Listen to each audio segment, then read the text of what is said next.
살다 보니까 별일이 다 있네요. 그렇지 않아도 서 기장님에게 이번 재직核신 예배 강사를 누가 하면 좋겠냐 했더니 저보고 하라고 그래서 주일날 설교하기도 바쁜데 설교가 또 추가가 돼가지고 몸도 찌뿌둥한데 이렇게 소개를 잘 해주시니까 또 힘이 나네요. 감사합니다. 재직 헌신 오신 여러분들 환영하고요.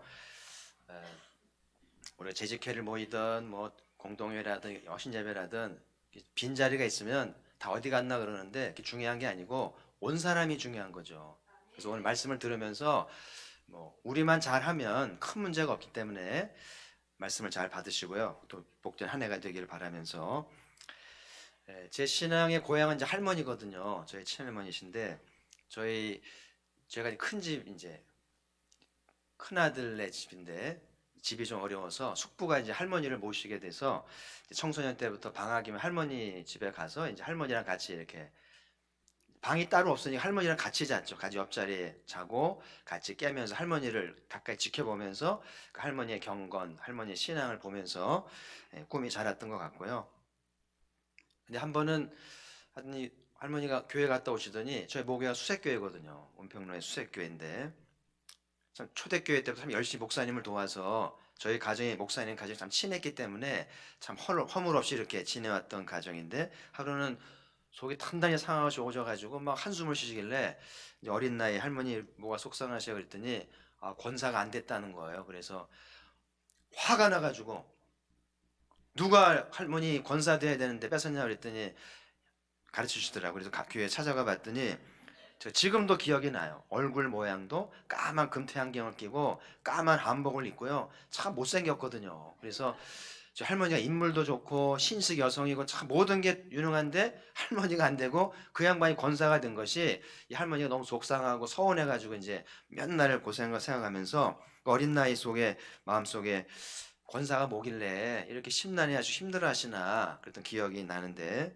제가 목사가 되고 보니까 그 할머니 마음을 조금 알겠어요. 그 직분에 대한 그 마음을 이제 이루지 못한 것에 대해 소극생하는 것에 대해서 이해하게 됐는데 오늘 3장은 직분에 대한 말씀인데요. 1절에 보면 미쁘다 이 말이요 이렇게 돼 있죠. 미쁘다는 말이 가치가 있다.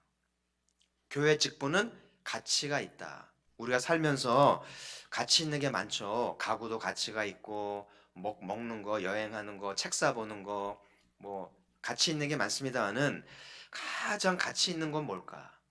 영원히 변치 않는 값진 것은 무엇인가 할 때 우리 사도께서 이제 하나님의 직분을 가치 있는 것으로 그래서 이 직분이 여러분 묘비까지 가잖아요. 영원히 변치 않는 거기 때문에 귀히 여기라는 말씀인데 그래서 이 거룩한 직분을 사모하는 것이 가치가 있다 이렇게 시작을 하죠. 그래서 앞에 이제 감독의 직분을 쭉 소개하고 오늘 읽은 집사의 직분을 소개했는데요. 우리 교회 항존직이 총 38명이고요. 집사가 176명, 은퇴하신 분들이 52명이나 되시는데 많은 직들이 계신데 하나님의 직분을 귀히 여기시면서 봉사하셨고 또 봉사한 여러분들이 같이 있다는 것을 말씀을 드리면서 올해 이제 재직의 뜻깊은 것 중에 하나는 우리 장복길 할아버지가 지금 안 계시죠. 늦게 이제 교회 오셔가지고 이제 재작년에 세례를 받고 올해 처음으로 이제 집사가 됐는데 나이가 70 넘었기 때문에 명예 서리 집사로 이제 된 건데 명예긴 하지만 그 생전에 교회 와서 집사를 받는다는 것이 자식들은 모르죠. 근데 우리는 알잖아요. 지금까지 살아오면서 하나님 주신 이 귀한 직분을 받는다는 게 얼마나 값진 것을 생각할 때 보람된 일이라 생각이 들고 여러분 각자도 오늘 이 예배를 통해서 내게 주신 직분을 소중히 여기면서 가치 있는 것임을 늘 이제 기억하는 것이 매우 중요하겠고요. 오늘 말씀에 오면 초대교회 일꾼을 선발할 때 보면 지금과 좀 다른 것 같아요. 뭐냐면 집사를 세우기 전에 먼저 시험하여 보고 책망할 것이 없으면 세우라고 그러잖아요. 오늘 여기 말씀하는 집사는 서리 집사입니까? 안수 집사입니까? 성경에 서리 집사는 없어요.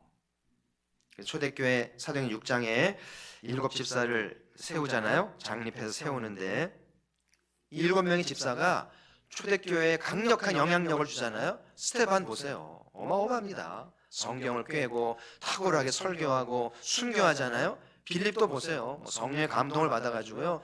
동분서주하는데요. 이게 초대교회 집사가 어마어마합니다. 사도를와 버금가는 역사를 보이는 거 보면 초대교회는 집사 그러면 안수 집사인 것을 기억해야 될 텐데,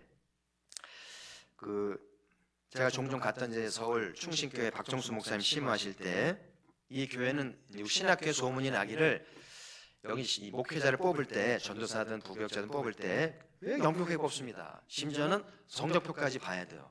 그래서 초중고등학교 성적까지 다 보고요. 성적 좋아야 되고 여러 가지 까다로운 심사는 유명하거든요. 근데 거기를 가려고 그래요, 학생들이. 왜냐하면 참 까다롭게 뽑긴 하는데 뽑고 나면 정말 후하게 예우합니다. 사례라든지 사택이라든지 모든 것들이 긍지가 될 만하게 예우를 하니까 그 신학생들이 그 교회를 가려고 막 애를 쓰는 걸 이제 봤는데, 한국 교회가 잘 되려면 신학교 수준 높아져야 되겠고요. 목회자 수준 높아져야 되겠죠. 행간 이런 말 있잖아요. 공부 못하고 갈 데 없으니까 신학교 간다는 말은 없어져야 돼요. 저 부산장신 미달입니다. 그래서 막 뽑아요, 그냥. 그러니까 과연 은혜로 되긴 하지만 이렇게 해서 신학의 수준이 올라갈 것인지, 목회자의 수준이 올라갈 것인지 걱정이 되는 부분이 있죠. 그래서 유럽의 전통은 어려서부터 라틴어를 배우고 외국어를 이제 배우고 여러 가지 교회 섬기는 걸 배우고 다양한 책을 읽고 인격을 겸비해서 신학교에 들어가는 것이 전통입니다. 그러니까 인물이 나오는 거거든요. 그래서 목회자와 평신도의 수준이 높아져야 한국교회 수준이 올라가게, 과포교회도 마찬가지겠죠. 저 여러분 수준이 자꾸 올라가야 교회 위상이 좋아지고 이제 하나님이 귀하게 쓰시는 교회가 되리라 믿는데, 그래서 오늘 초대교회가 집사를 세우기 전에 먼저 무엇을 시험하였는지 쭉 소개되어 있잖아요. 두 가지인데, 하나는 삶의 기준을 받고 하나는 가정을 어떻게 하는지를 봤는데, 자, 먼저 삶의 기준을 좀 보면 남자와 여자 구분되어 있어요. 오늘 8절 9절 같이 한번 읽겠습니다. 시작. 이와 같이 집사들도 정중하고 일구예언을 하지 아니하고 술에 임박히지 아니하고 더러운 일을 탐하지 아니하고 깨끗한 양심에 믿음의 비밀을 가진 자라야 할지니. 여기 이제 이런 항목들을 시험해 보고 합격하면 집사로 세우라는 말이죠. 쭉 목록들을 보니까 첫 번째가 정중하고. 이 정중이라는 말이 영어 성에 보니까 respect, 존경이라는 말이죠. 존경받을 만한 그런 의미를 얘기하고요. 일구연하지 않고, 이거는 sincere, 진실된, 편지 마지막에 sincerely라고 쓰잖아요. 믿을 만한 누구누구 한 것처럼 믿을 만하다는 이야기고요.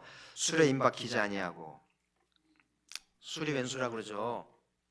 다 들으셨을 텐데, 박정태 하면 스타였잖아요. 충망받는 차세대 지도자였는데 음주운전을 해가지고 그 버스 기사를 행패를 부려가지고 구속이 될 상황이 돼가지고요. 참 이 신앙도 좋고, 안수 집사거든요. 신앙도 좋고 그렇게 버림받은 청소년을 모아서 레인보우 야구단 만들어서 희망을 주고 참 좋은 일 많이 하고 잘했는데 이 술이 왼수가 돼가지고 다 도루묵이 됐어요. 술에 임박히지 아니하고, 술에서 자유해야 된다는 이야기죠. 더러운 일을 탐하지 아니하고, 불법적이고 탐욕적인 이윤을 내서 돈을 벌지 말라는 이야기죠. 그러니까 정찰제가 아닌 모든 직업은 돈을 매기기 나름인데 양심껏 소비자와 고객의 사정을 따라서 정말 잘 이렇게 섬기는 것이 중요하다는 이야기고요. 깨끗한 양심을 가져야 되겠고 믿음의 비밀을 가져야 되겠고, 이런 것들을 시험해 보고 합격하면 집사를 세웠다는 거죠. 오늘 우리는 이 항목들을 보면서 어떤 항목들이 걸리는지, 어떻게 해야 온전한 집사가 되는지 생각해 보시고요. 자, 이번엔 여자의 경우인데 11절 같이 읽죠. 시작. 여자들도 이와 같이 정숙하고 모함하지 아니하며 절제하며 모든 일에 충성된 자라야 할지니라. 우리나라는 이제 안수집사는 남자나 여자는 안 세우잖아요. 대신에 권사를 세워서 일하게 했는데, 오랫동안 이 권사는 투표하지 않고 이렇게 임명제가 됐어요. 당회가 추천하면 이렇게 임직하는 걸로 됐기 때문에 좀 특이한 경우인데요. 근데 이제는 권사도 투표를 해야 되고 임직하고 장로도 되고 해야 되는데, 사실은 권사라는 말은 성경에 없기 때문에 안수 집사가 남녀가 돼야 되는 게 사실은 맞는데 우리만 특별한 상황이라는 생각이 들고요. 그래서 오늘 여자의 경우에 주시는 이제 시험해야 할 덕목들이 나오는데 4가지죠. 정숙하고, 요 앞에 정중하고 같은 뜻이에요. respect. 남자는 정중, 여자는 정숙 뜻이고요. 모함하지 아니하고, 그러니까 못되게 말하지 않는 거예요. 그다음 절제하며 모든 일에 충성된 자며. 그래서 이 여자가 집사가 되기 위한 덕목은 언어 생활에 대한 좀 남다름이 있죠. 남자는 술, 이윤 이런 게 중심이고 여자는 말을 잘 해야 되는. 그래서 이제 남자들은 주로 운동으로 스트레스를 풀고요. 여자들은 뭘로 푸나요? 입하고 떨잖아요. 그래서 이 수다로 많이 스트레스를 풀잖아요. 그러다 보니까 할 말 못할 말 다 하다 보니까 남편 얘기, 애들 얘기, 뭐 교회 얘기 막 하다가 실수도 하고 이제 후회를 많이 하게 되잖아요. 그래서 교회 집사가 되려면 말을 잘하는 법을 배워야 되는데, 하여튼 말이 많으면 실수하게 되어 있고요. 그리고 말이 많으면 복음이 약해집니다. 교회에 말이 많아지면 복음이 약해져요. 근데 우리는 복음이 역사하기를 바라면서 말을 줄이지 않으니까 복음이 역사할 수가 없어요. 하나님의 말씀인가 사람의 말인가? 하나님의 말씀이 역사하려면 인간의 말을 줄여야 돼요. 그래야 복음이 역사한다는 사실이죠. 그래서 말을 아끼고 또 가려하고 덕이 되는 말을 하는 법을 시험해 보고 합격하면 집사로 세웠다는 얘기인데요. 자, 2번째는 가정생활인데요. 12절을 보시면 집사들은 한 아내의 남편이 되어 자녀와 자기 집을 잘 다스리는 자일지니. 그래서 교회 집사가 되려면 이제 감독도 마찬가지고요. 가정을 잘 다스리라고 말씀하죠. 가정을 못 다스리는데 교회 일을 해서는 안 된다는 이야기죠. 그래서 가정 안에서 부부가 피차 복종하고 부모는 자녀를 교양으로 양육하고 자녀는 부모를 공경하도록 가르치는 이야기인데요. 이게 이제 성경이 말하는 기본이잖아요. 부부관계, 부모 자식 관계, 이 도리를 잘 하도록 잘 다스리라는 이야기인데, 가정이 시끄럽고 복잡하면 교회 오기도 싫고요. 예배 오는 날인데 부부가 싸웠다. 예배가 되겠어요? 예배 안 옵니다. 예배 와도 심란하고요. 그래서 가정이 평안하고 부부 사이가 평안해야 예배도 잘 드리고 복음이 역사하고 시너지가 나오게 되는데, 부인 따로, 아내 따로, 남편 따로, 아내 따로 하면은 시너지도 안 나오고 엇박자가 되니까 이제 힘들 수밖에 없죠. 목사는 한 번씩 대신방 하잖아요.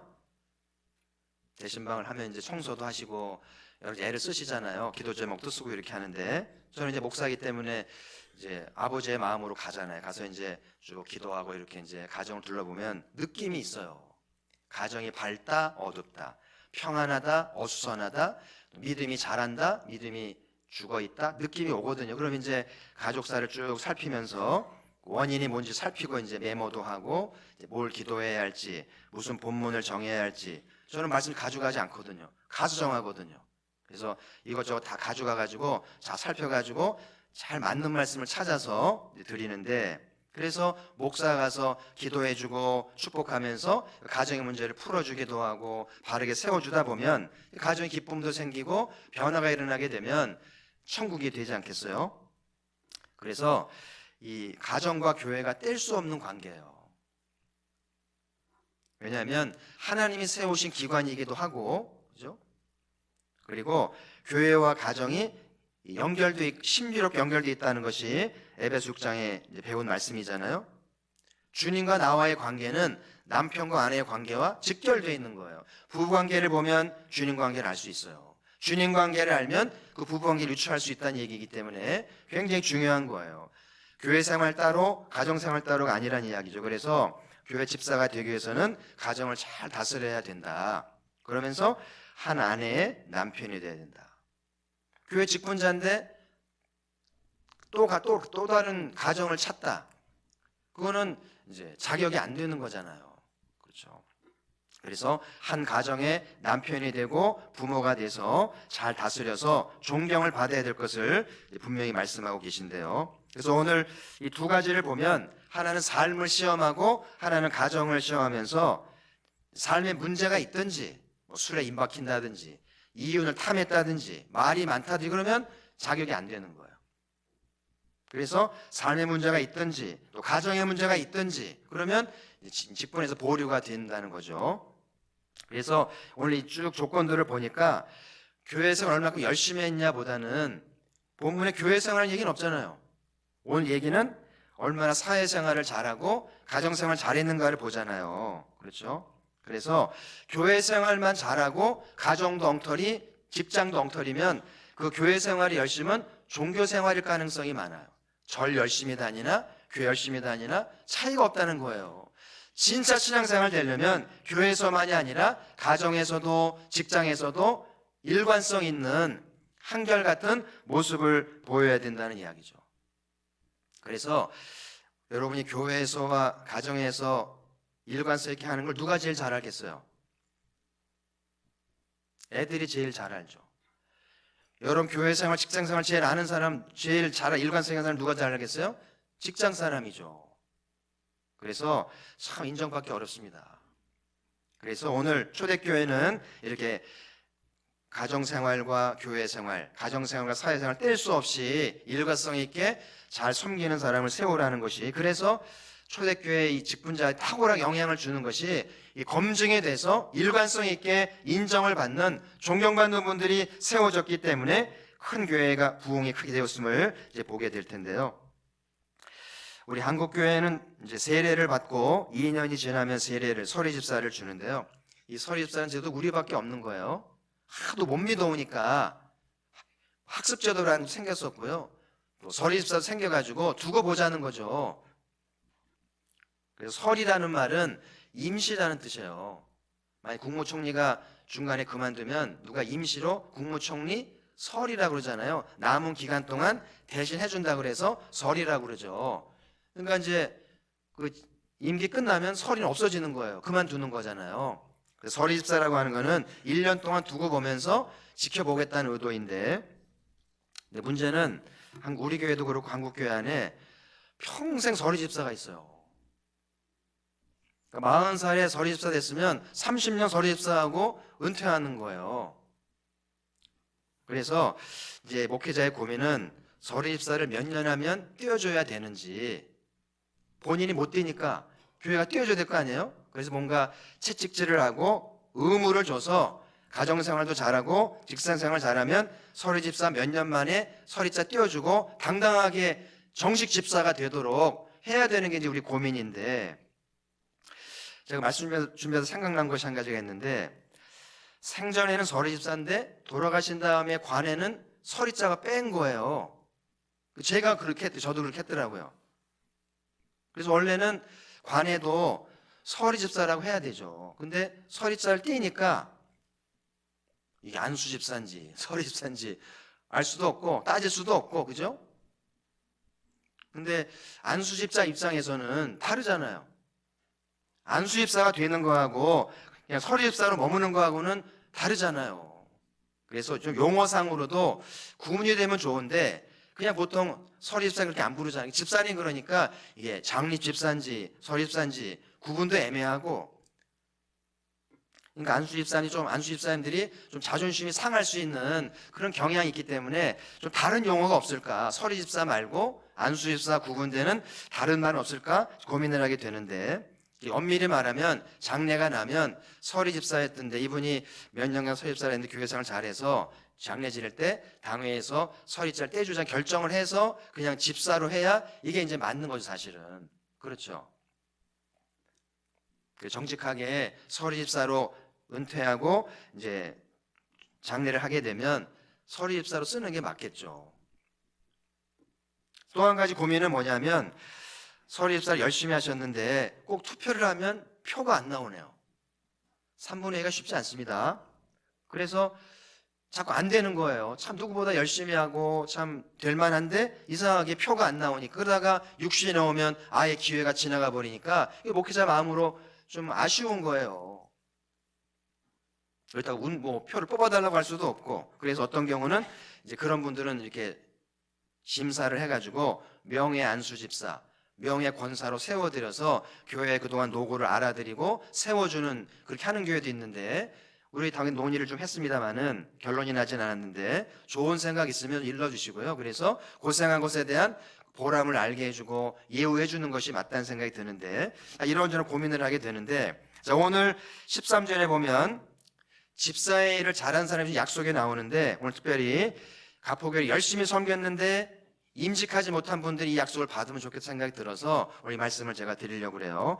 자, 13절 우리 같이 읽겠습니다. 시작. 집사의 직분을 잘한 자들은 아름다운 지위와 그리스도 예수 안에 있는 믿음의 큰 담력을 얻느니라. 아멘. 그래서 기독교는 상벌이 있는 종교예요. 잘하면 상 받습니다. 못하면 벌 받죠. 상과 벌은 우리 삶의 동기부여가 돼요. 여러분, 상도 없고 벌도 없으면 열심히 공부할 일도 없고요, 바르게 살 일도 없어요. 그렇죠? 상벌이 있기 때문에 애들이 열심히 하는 거고요, 바르게 살아서 면류관 받으려는 것인데, 하나님이 집사일을 잘한 분들은 두 가지 복을 주시는데요. 하나는 아름다운 지위와, 지위는 자리를 말하잖아요. 자리는 명예로운 것이고 값진 것이고 부하기가 나오는 것 아니겠어요? 그래서 승진도 되고 좋은데 발령도 나고 이런 거잖아요. 사람들이 그 승진과 발령에 목을 매고 얼마나 노력을 하는지 몰라요. 심지어 친구를 짓밟고 자기가 그 자리 차지하려고 막 별짓을 다 하기도 하고요. 복 중에 관복이라는 게 있어요. 관복 들어보셨어요?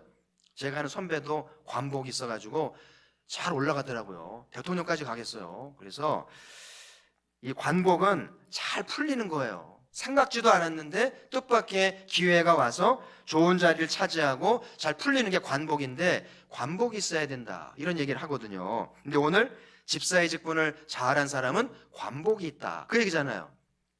집사 잘해야 되겠죠.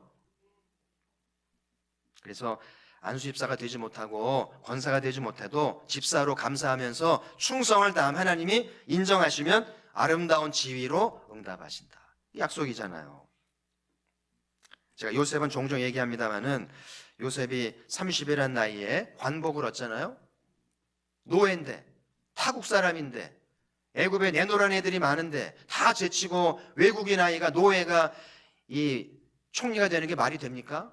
근데 하나님이 하시려니까, 관복이 있으려니까 복을 받잖아요. 그 비결이 뭘까요? 요셉이 이 관복을 받은 비결이 뭘까요? 물론 지가 열심히 산 것도 있습니다만은 노예가 열심히 해봐야 뭘 하겠어요. 그죠? 비결이 뭘까요? 요셉이 4대잖아요. 4대. 그래서 증조 할아버지 아브라함, 할아버지 이삭, 아버지 야곱, 그리고 자기 요셉 4대잖아요. 그래서 이 4대면은요 200년 가까이 돼요. 긴 세월 동안 별일을 다 겪는데도 신앙 포기하지 않고 그렇게 충성되게 했던, 그래서 하나님이 내가 너희 집안에 하나님이 됐다고 그래서 아브라함 하나님 되주시고 이삭 하나님 되주시고 야곱 하나님 되주셨잖아요. 그리고 요셉 하나님 되주신 거잖아요. 그래서 요셉이 이렇게 관복을 받은 것은 4대 신앙의 축복이 아닌가 싶어요. 할아버지 부모님이 충성을 다해서 하나님을 섬겼기 때문에 자손이 복을 받는 그런 거잖아요. 제가 좀 과장된 해석인가요? 여러분이 그래서 부모된 입장에서 충성을 다하면 누가 수지 맞아요? 여러분의 손주든 증손주든 자식들이 복을 받는 거예요. 그래서 이 신명기 34장에 모세의 축복을 보면 요셉의 축복이 나오고요, 창세기 50장에 야곱의 축복이 나오는데 어마어마합니다. 그러니까 그 모세의 축복과 그 이삭의 야곱의 축복대로 된 게 관복인 거예요. 찾아가 보세요. 그거 보면 정확히 나와요. 요셉 지가 열심히 한 덕분이 된 게 아니고 모세가 약속하고 야곱이 축복한 대로 요셉에 대한 축복이 그대로 이루어졌다니까요. 그래서 그 요셉의 두 아들 에브람, 므낫세가 갑절의 복을 또 받게 되잖아요. 그래서 조상들이 하나님을 잘 섬기니까 복을 받고, 조상이 하늘에서 얼마나 뿌듯했을까요? 고생한 보람이 있지 않겠어요? 아, 내가 고생했더니 자식들이 복을 받는 거, 하늘에서 얼마나 기뻐할까요? 그래서 여러분의 신앙이 좀 멀리 봐야 돼요. 이런 말씀이 있죠. 보이는 것은 소망이 아니니 보이는 것을 누가 바라리요. 기독교는 보이지 않는 것을 믿습니다. 하나님 안 보이잖아요. 근데 보이지 않는 하나님을 보이는 하나님으로 믿습니다. 천국 안 가봤잖아요. 근데 천국을 있는 것으로 믿습니다. 아멘. 하나님의 약속도 이루어질 것을 믿습니다. 많은 사람들은 이럴 줄 알았으면 잘할 걸 그래요. 요새 복을 받은 거 보면서 이럴 줄 알았으면 잘할 거라는데 늦었어요. 성숙한 신앙, 앞서가는 민족은 보이지 않지만 보이지 않는 거를 보이는 걸로 여길 줄 아는 거죠. 사고가 난 다음에 이거 이럴 줄 알았으면 그런 게 아니라 사고 나기 전에 미리 예상을 하고 대책을 해서 사고 나지 않게 하는 게 선진국이라는 거고요. 약속도 돼봐야 하는 게 아니고 미리 믿고 소망을 갖고 열심히 해서 약속을 받고 복을 받는 것이 성숙한 신앙이라고 하는 거예요. 그래서 아무쪼록 우리 가포교회 모든 재직 여러분들은 자식과 자손들을 생각해서라도 하나님을 꼭 믿으시고 약속을 믿으시고 이루어진다는, 그래서 아름다운 지위를 꿈꾸면서 충성을 다하는 우리 모두가 되기를 소망합니다. 자, 두 번째는 약속이 믿음의 큰 담력을 얻는데요. 담력은 이제 배짱과도 같은 말이잖아요. 장사를 해본 분은 아는데요. 장사하는 사람은 배짱이 있어야 돼요. 그래서 소심하면 장사 못합니다. 조급하면 장사 못해요. 그래서 장사는 담대하게 투자할 줄 알아야 돼요. 시설 재투자합니다. 손님이 올 걸 믿어요.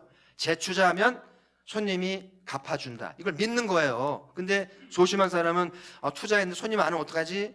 그럼 장사 못하는 거예요. 투자해야 됩니다. 그리고 막 쓸 줄 알아야 돼요.